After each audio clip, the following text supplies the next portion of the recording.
भाई यार hotspot on करी। ओ भाई कौन नहीं हॉटस्पॉट्स। यार कर दे यार, एक जरूरी मैसेज करना है यार, जल्दी ऑन कर यार। ओ भाई नहीं मैं नहीं ऑन करता। यार हाथ वेख ले यार, ऑन कर दे थोड़ा काम है जरूरी। फिर पहले मेरा एक शेर सुनना हाँ, पैना। सुना सुना सुना।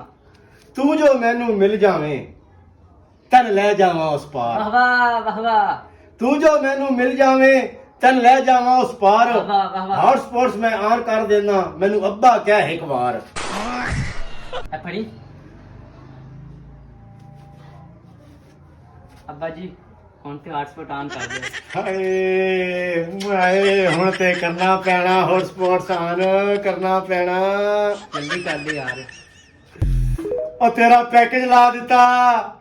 दादा बू ਹਾਏ ਮੇਰੀ ਮਿੱਠੀਆਂ ਮਿੱਠੀਆਂ ਮੇਰੀਆਂ ਮਿੱਠੀਆਂ ਮਿੱਠੀਆਂ। दादा बू कोई गल आ गई है ਤੁਹਾਡੀ।